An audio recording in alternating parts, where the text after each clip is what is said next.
नमस्कार दर्शकों, आप सभी का बापू वार्ता न्यूज नेटवर्क में स्वागत है। वैसे आज हम गोरेगांव तहसील के कृषि उत्पन्न बाजार समिति के जो सभापति है गिरधारी बघेले, आज हम इनसे विशेष मुलाकात करने जा रहे हैं। सबसे पहले आपका बापू वार्ता न्यूज नेटवर्क में स्वागत है। धन्यवाद। तो जिस प्रकार कृषि उत्पन्न बाजार समिति का चुनाव हुआ और वहाँ पे जिस प्रकार आप नवनिर्वाचित पद पे विराजमान हुए, सभापति के पद पे, और उसके बाद से आपने जिस समय बताया गया था कि हम कचरे की व्यवस्था जो है, कचरा वगैरह जो है वहाँ पे घन वगैरह पूरा पसरा हुआ था, उसकी भी व्यवस्था करेंगे, और जिस प्रकार एपीएमसी को कैसे डेवलप किया जाए और किसानों को क्या राहत मिल सकती है, इसके ऊपर भी आपने बताया था। तो अभी क्या सुविधा हुई है? सबसे पहले तो स्वच्छता पर ध्यान दिया गया और वहाँ की बहुत सारी जो गंदगी थी वो हटाया गया। फिर वो हमारे इधर पीने के पानी की एक कुआं है, उस कुआं को भी अपन ने साफ़ सुथरी कराए। वहाँ पर कुछ थोड़े झाड़ी जैसी, जंगल झाड़ी जैसी व्यवस्था थी, जो जिस बेकाम जो पेड़ थे, जैसे बेशरम के हो गए, कुछ पलसे के हो गए, ऐसे पेड़ को भी छटिंग करा करके हो गया है। और वहाँ पर हम नए पेड़ लगाने की प्लानिंग करे हुए हैं। और बैल बाज़ार के विषय में, बैल बाज़ार भी पहले से लगते आ रहा था। उस बैल बाज़ार में जानवरों को पीने की पानी की व्यवस्था नहीं थी। हमने 25 टाँके मंगवाए और हर बाज़ार में पीने का पानी जानवरों के लिए उपलब्ध कराया गया। हर बाज़ार में अभी पीने का पानी उपलब्ध रहता है वहाँ पर। और जैसे किसान लोग हैं, व्यापारी लोग हैं, इनके लिए भी पीने की पानी की व्यवस्था कराए, इस प्रकार का। और परिसर साफ सुथरी रहे, इसके लिए लगभग हमारा पूरा ही ध्यान है। और नए उपक्रम रबाने के लिए हमने एक मास्टर प्लान बनाया है। अभी मास्टर प्लान के आधार पर भविष्य की प्लानिंग करने की हमारी मानसिकता है। और तो मैं आपकी बात को रोकना चाहूँगा। जिस समय आप चुनाव लड़े और उस समय आपको कठिनाइयाँ और दिक्कतों का सामना करना पड़ा, कि आपको लगता था कि मैं यानी चुनाव से लड़के और काफ़ी सारी मुश्किलों का सामना करके सामने आ पाऊँगा और जीत पाऊँगा? मैं तो एक संगठन, मेरा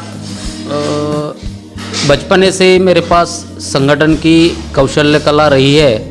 मैं एक राष्ट्रीय स्वयंसेवक संघ का स्वयंसेवक इस नाते समाज सेवा ये मेरा धर्म, ये समझ के अपनी ज़िंदगी जीते जीते चल रहा था। ऐसे में मुझे एक योग आया कि मैं गांव का एक ग्राम पंचायत सदस्य बन गया। और चलते चलते दूसरे रिजिम में मुझे एक सरपंच पद पर नियुक्त किया गया। और मैंने अपने 5 साल ग्राम पंचायत सदस्य के और 5 साल सरपंचगिरी के मैंने एक अच्छे प्रकार से गांव की एकता के साथ अपने गांव को मान सम्मान कैसा मिले, इस प्रकार की पूरा ध्यान रखते हुए मैंने राष्ट्रपति पुरस्कार भी लिया था 2007 में। यानी इस प्रकार की मेरी संकल्पना चल रही थी। ऐसे ही मेरे मन में लग रहा था कि भाई मुझे भी कोई एक तालुके का पद भूषाने का कोई अवसर भविष्य में आ जाए, तो मैं वहाँ पर भी अपने प्रयासों को चालू रखूँगा। ये मानसिकता के साथ मैं संगठन के साथ, यानी किसी भी प्रकार का कोई भी नेता का चुनाव हो, चाहे वो ग्राम पंचायत हो, पंचायत समिति, जिला परिषद, ग्रेन मार्केट, दूध संघ, आमदार, खासदार, किसी भी प्रकार का अगर चुनाव हो, तो हर चुनाव में मैंने हमेशा सक्रिय रूप से भाग लेकर के मैंने हर चुनाव में अपने तह दिल से पूरा टाइम खर्च करके तन मन से मैं अपने संगठन के साथ खड़ा रहा। और इसमें मैंने भारतीय जनता पार्टी की तालुके की जितनी भी बैठकें हुई होंगी, शायद ऐसी कोई बैठक नहीं है कि जिस बैठक में मैं एब्सेंट रहा हूँगा। इस प्रकार का मेरा प्रक्रिया चल रही थी। और ऐसे में मुझे एक योग आ गया। हमारे वरिष्ठों ने मुझे एक चुनाव, ग्रेन मार्केट का चुनाव लड़ने का ऑफ़र दिया गया कि आप चुनाव लड़ोगे। तो अब मैंने कहा हाँ, तो मुझे उम्मीदवारी मिल गई। और इतना ही नहीं, हमारे वरिष्ठों ने तो मुझे निर्विरोध भी करा दिए और मैं निर्विरोध चुनाव हो गया। फिर सभापति का चुनाव चयन करते समय वरिष्ठों ने मेरा ध्यान रखे हैं और इस पद पर, सभापति के पद पर जो मेरे को चयन किया गया है, मैं उनका विश्वास तोड़ूंगा नहीं, उनके विश्वास में खरा उतरने का प्रयास करूंगा। ये मेरी संकल्पना है, बशर्ते मुझे ज़्यादा तकलीफ़ें भी नहीं आई। सभी मेरे संचालक लोगों ने भी मेरे विरोध में किसी ने फार्म भी नहीं डाला और मुझे सर्वसम्मति के साथ एक सभापति का दायित्व दिया है। मैं इसको पूरा निभाने का प्रयास करूंगा, ये मेरी इच्छा है। मैं आपकी बात को रोकना चाहूँगा। एक सवाल मेरा आपसे ऐसा है कि देश का एक सबसे ज़्यादा बड़ा हिस्सा जो है वो स्वच्छता के ओर से, एक में अपना ये भारत देश है इंडिया, यहाँ पे स्वच्छता के लिए अलग से निधि आती है और वह स्वच्छता के ऊपर खर्चा किया जाता है। आप इस पर क्या कहना चाहोगे? हमारे ये एक में ही भारत देश में समझाने का प्रयास चलता है कि स्वच्छता रखो, स्वच्छ रखो। मोदी जी भी कहते हैं कि स्वच्छ भारत मिशन योजना अंतर्गत कई सारी निधियाँ आती है और वह निधि का इस्तेमाल करते हैं, फिर भी लोग समझते नहीं और स्वच्छता रखते नहीं। देखो, स्वच्छता एक सरकार जो अभियान चला रही है, उससे अच्छी बात तो मैं कहूँगा कि स्वच्छता के विषय में खुद से शुरुआत करी हुई स्वच्छता, खुद से, खुद के घर से, खुद के मोहल्ले से और खुद के गांव से, ये जब हर आदमी अपनी जिम्मेदारी है, ये जब तक हर आदमी के समझ में न आए तब तक के इसमें सफलता आएगी ऐसा मुझे नहीं लगता। सरकार पैसा खर्च करती है, लेकिन वो सरकार की जिम्मेदारी है ऐसा समझने वाले कुछ समाज में जो लोग हैं, इनके कारण ये दूषित वातावरण फैला हुआ रहता है।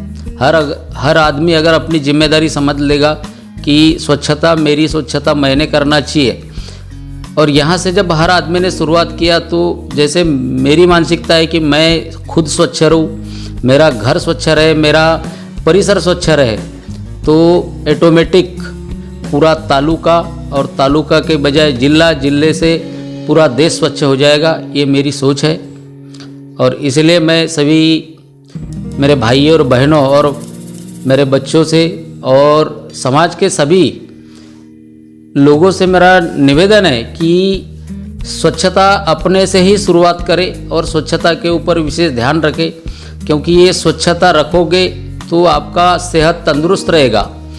अगर स्वच्छता के ऊपर ध्यान नहीं दिया गया तो आने वाला टाइम हर आदमी के लिए ख़राब होगा, और इसलिए अपनी स्वच्छता अपने से शुरुआत करें और स्वच्छता बनाए रखें।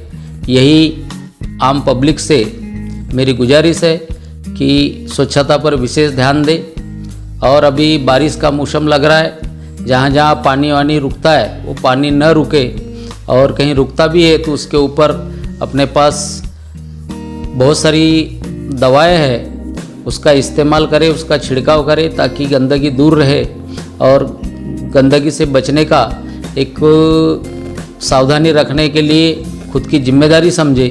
यही कहते हुए मैं सभी को प्रेरित करना चाहूँगा कि स्वच्छता के ऊपर विशेष ध्यान दें। तो जिस प्रकार यहाँ के कृषि उत्पन्न बाजार समिति के सभापति हैं बघेले, इन्होंने बताया कि एक कदम स्वच्छता की ओर बढ़ाया जाए और स्वच्छ भारत मिशन एक तरफ से अपने भारत सरकार जो है स्वच्छता के ऊपर निधि खर्च करती है, लेकिन कहीं ना कहीं हमने भी अपने घर से शुरुआत करनी चाहिए, ऐसा इन्होंने संदेश दिया है। जिस प्रकार हम अपने घर को अगर स्वच्छ नहीं रखेंगे तो बाहर क्या स्वच्छ रखेंगे, एक संदेश देने लायक बात है, क्योंकि अपने घर से शुरुआत करो, शुरुआत करेंगे तो गाँव से लेके तहसील, तहसील से लेके जिला और जिले से लेकर पूरा देश, तभी सुधरेगा और समाज बदलेगा। ऐसी ही खबर देखने के लिए बापू वार्ता न्यूज़ नेटवर्क को सब्सक्राइब कीजिए, बेल आइकन पर प्रेस कीजिए। गोंदिया से देवेंद्र दमाहे।